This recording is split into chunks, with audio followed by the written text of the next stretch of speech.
Hi everyone, it's Wesley Channels, professional basketball player and also entrepreneur.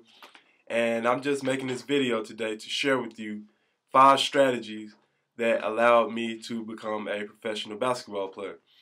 So the first strategy that allowed me to become a professional basketball player is fundamentals. And most people look over this area of the game, but it's maybe the most important part of getting started in the game of basketball.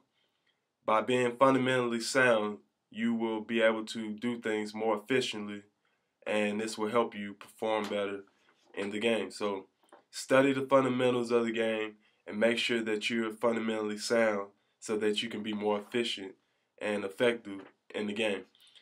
The second strategy and tip that has allowed me to become a professional is that I was able to perform in all areas of the game. So what this means is when you go into the gym and you begin practicing, most people like to work on offense and shooting and never work on anything else. And that's not going to get you to the professional level.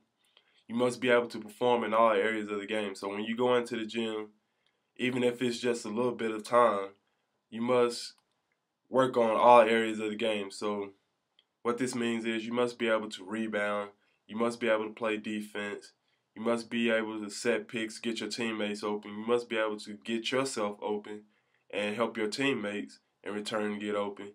You must be able to read the players and read your offense, read the defenders, and be able to do everything in the game, because in basketball, you're not going to be in the same position every game.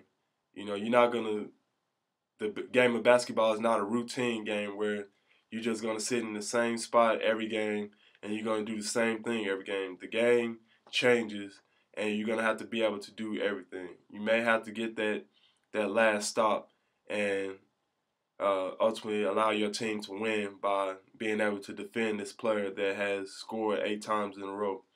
You may have to knock down that shot that your team needs at the end of the game because everyone else hasn't been shooting well this game. You may have to get that game-winning rebound that keeps the other team from getting the ball and scoring after they got an offensive rebound.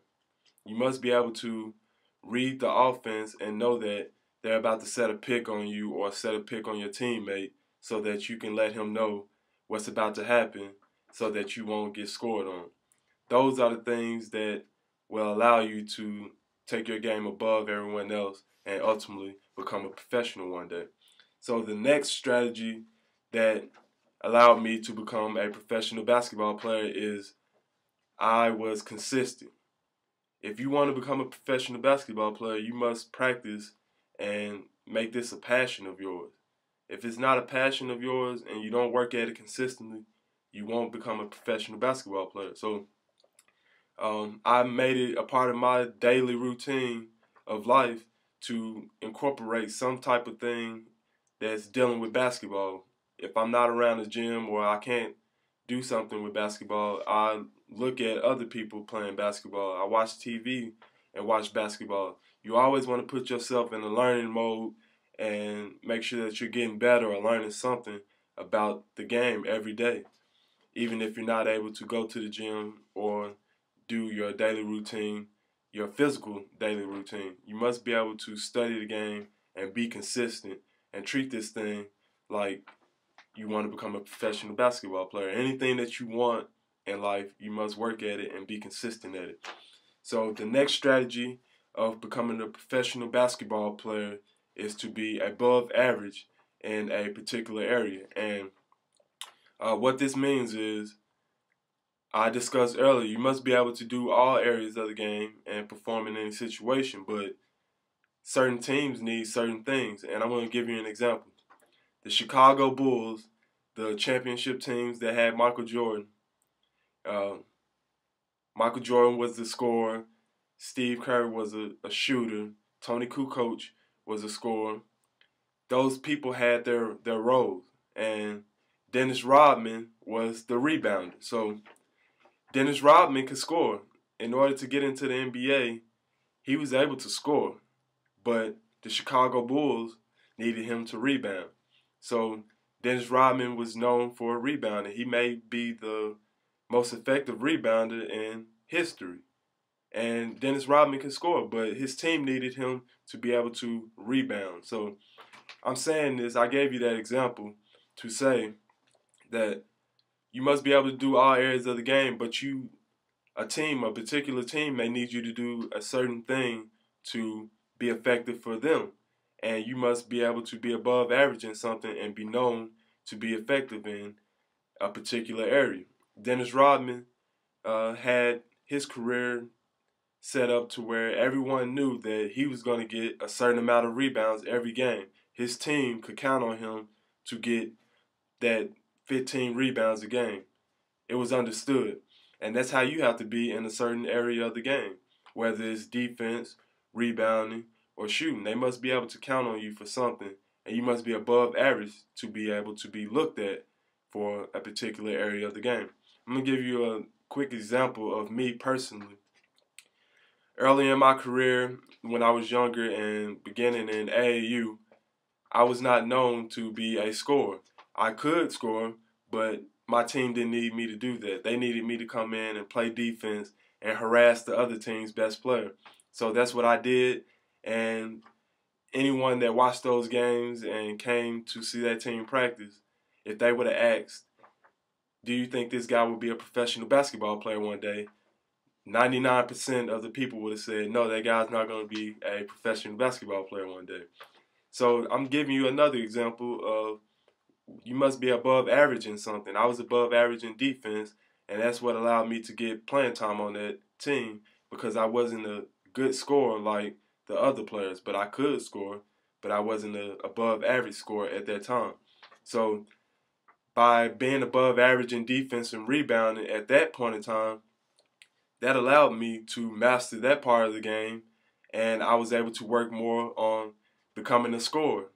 And once I became a good scorer, I was now a complete player. I could score, and I could play defense and rebound and do the dirty work above average already. So now I took my game to the next level by being able to score and shoot and work on those areas of the game because I had already mastered another part of the game earlier in my career. So you must be above average in a particular area and use that to further your career. You may not be able to do that for every team, but whatever the team needs you to do, be above average in that area of the game, and that's what allowed me to become a pro, and that could help you also.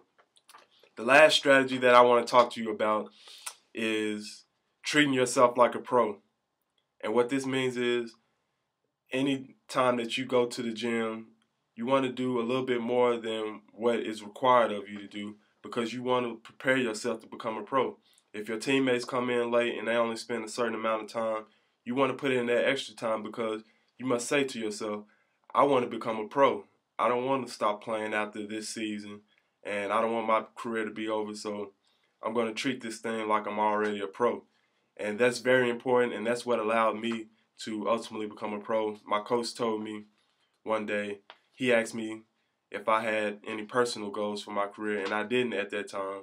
And once I put in my goals that I wanted to reach, and I looked at those goals before every game and after the season, that allowed me to take my game to the next level because I held myself accountable to accomplish those goals every game. And if I didn't, I worked that much harder the next game to accomplish those goals. And I put in the extra time to be prepared for the game time and to accomplish those goals, hit those marks. So treat yourself like a pro. That's the most important thing that I can say that will allow you to mentally be ready to take that next step.